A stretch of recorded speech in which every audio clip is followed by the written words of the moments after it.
Hi, Yusuf. I've already logged into your dashboard of your website. So it's a wonderful opportunity to be able to support you. So the purpose of this video is to show you how to make some edits on your text or images on your existing pages we've set up. And most of all, how to add to your portfolio, which is your gallery.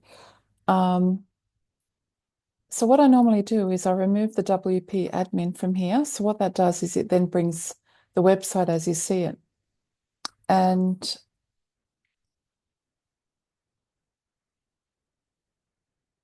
what I usually do is, for example, if we go to edit page, hover, you'll see edit with UX Builder pop up. This comes up on the left-hand side, meaning if you wanted to make a change in this text box, you just bring up the open editor, make a slight change there, or whether it might be in this text field or even this one, you open it up. So we might see here, timber floors in our homes and businesses endure foot traffic scratches, liquid spills. So I'll remove that comma and exposures to UV rays. Fortunately, professional sanding, it goes on to read as it does. So I'll press OK, apply, and update. When I update, it publishes it. So you'll find that the comma is no longer there. So you've got professional sanding, foot scratches, liquid spills, and exposure to UV rays. So the comma is gone from liquid spills, as an example. And down here, it's great. This is actually your portfolio. So as you continue to add, this will automatically populate here. So at the moment, this is what we can see. And I'll show you what I mean when we go to the portfolios, the project section. So I'll get out of that by clicking the X, go to projects. So right now you see two rows. When we don't actually populate it through here, we go back to the dashboard. And the projects is your portfolio. So you click onto portfolio and you'll see the different projects here. So what we want to do is, I've already got tabs open. We want to put add new.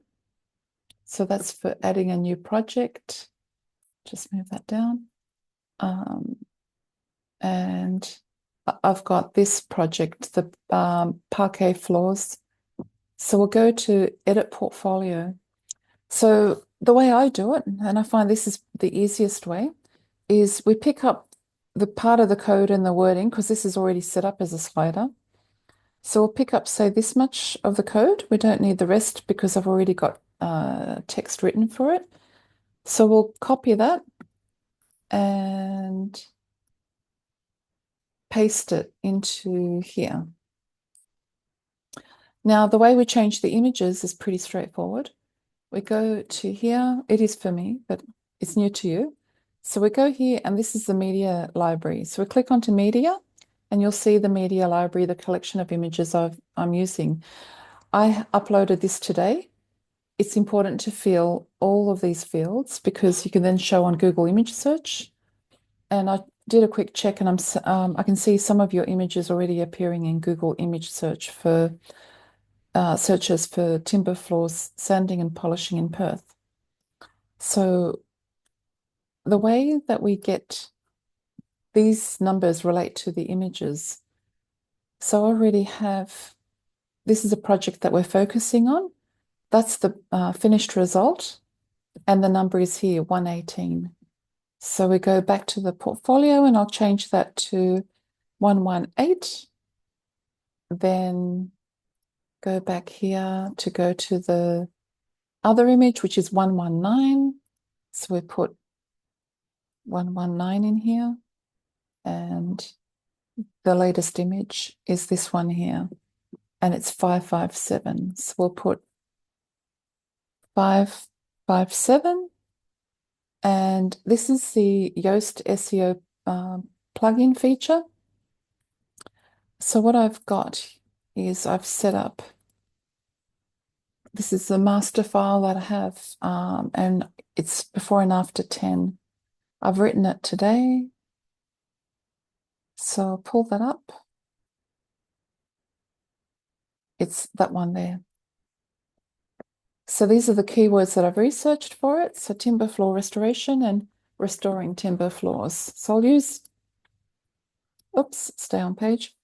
So I'll put here restoring timber floors in Perth, comma, timber floor restoration,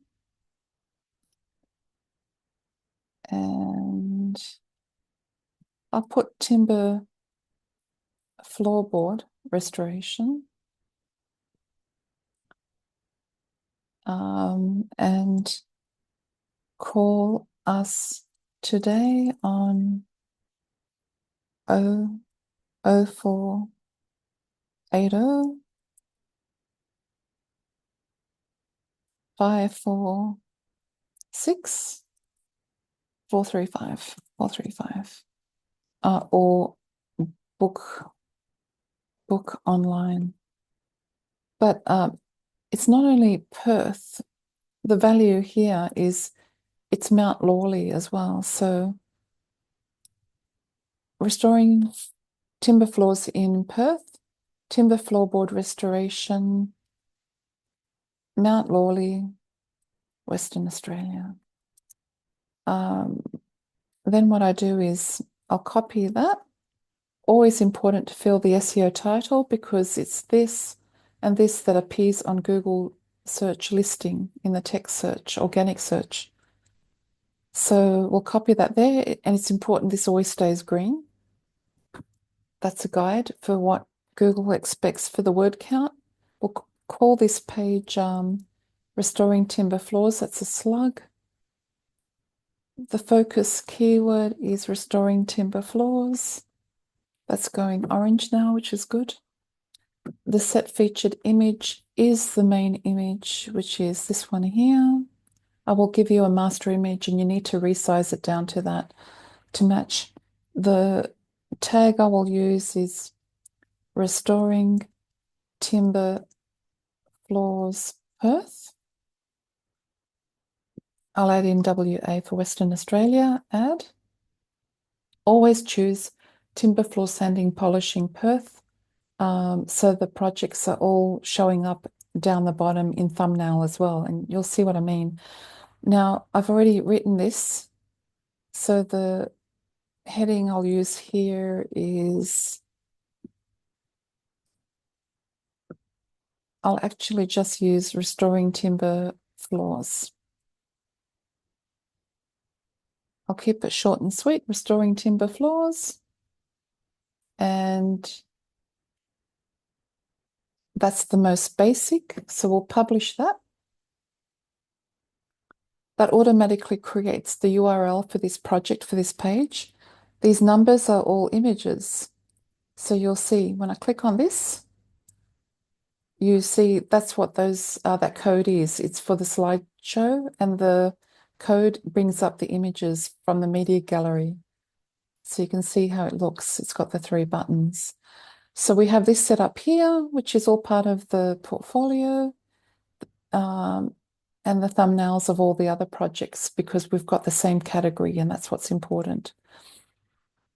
So this is set up. We've got the old parquet flooring, so we want to change that.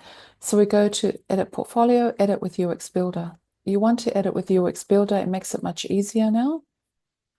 I go back to my Word file, and now I will pick up this heading and click onto there and just add the title details here, and that automatically populates. We don't need to have, oh, we can have in Mount Lawley, but I like to try and keep the heading on one line. I'll remove Perth. It's still 2 lines. I'll remove Mount Lawley. We don't need that just yet. So it reads timber floor restoration, restoring timber floors to perfection. That's fine as a subheading. And for the description, I will copy this, which is written, and open the text editor and add it into there.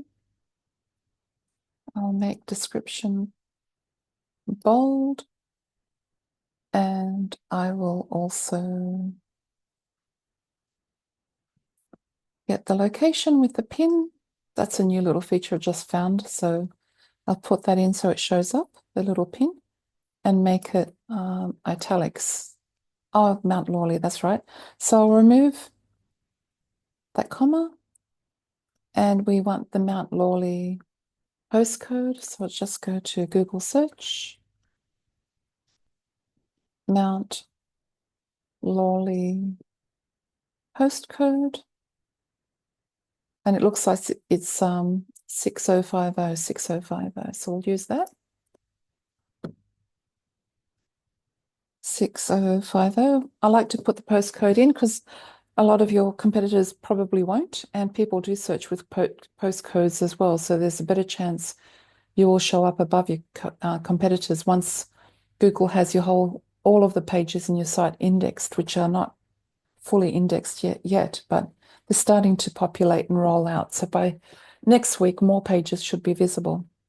So update publishers via the UX Builder, and I'll click on the cross to exit that and refresh the screen. And now you see the portfolio with the description and the location with a pin, which works really well as a neat feature. So we have that. So when you go back to projects, you will now have 3 rows, including that one. And as you add more to your gallery, that will continue to grow and the page will get longer. Now, the beauty of this automatically populating is when you go to home and you scroll down, you will see that as you slide across, the new project is appeared. So it automatically appears, and it will automatically appear here as well, and wherever else they appear. I think I've got them in services too. So when you scroll down, yeah, I've got them here as well. So you'll see the new project there. That's how easy it is to add and how it automatically populates on the other pages. The blog section, I'll continue to write blogs. So that's part of my organic SEO month-to-month process that I offer with the digital marketing that will be then shared on your Facebook and Instagram that you need to give me access to. Content page is fine. Don't touch that. Just leave it as it is. That's all. That all should be working fine. Just test it again. Fill out the form to make sure that you receive it, Yusuf. And the About Us, again, if go to edit with UX Builder. So if you want to make a change in the text, say down here, click on that text field, open text editor, just make a change wherever you'd like, a word or something you might like to add in there, another point. Okay, apply and update. And that publishes it. We quit out of that. FAQs, you may want to add another frequently asked question and answer for your future clients and for Google, because Google loves indexing this. We do need more questions and answers in there. So go to edit with UX Builder. Again, this shows up. You'll see the accordion is what we call this, the accordion panel. So if you click on the last one, you can click on that little cog, go to duplicate. You've duplicated it. You may want to change the question. So the question's in there where you change. Click on the text, open editor, put your new answer in of what you would answer people, or you may want me to help you with optimizing that. In this instance, we don't need it, so I'll just delete this one. But that's how easy it is to add the accordions in. So we've done all the codes so that it makes it very easy for you to use. And then update, and that publishes it. And you quit out by clicking on the cross, and you are back on the page as everyone else would see it. So that's how easy it is to make edits to your page, add to the projects. So you may want to check on the detail, click on that. That takes you to the landing page. Everything's there. you can see the other projects underneath, which is what we want, so people can continue to search through and check it all. And that's how you add to your gallery, being the project section of your website, and all the wonderful, amazing jobs that you'll be working on. So always take the before and after, and also take videos in this landscape format as you see me here. And that's what I can use and upload on YouTube, and we can do it directly on Facebook, which will give you more traction, more followers, more exposure. So thank you for watching the video, and now you can start adding to your projects, and that will automatically start to fill the gap here with the projects that you add. Remember to fill all the fields out and name the image accordingly. I like to put the keywords in because that will then show up in Google image search as well. Thank you for watching, and I will pause this video now.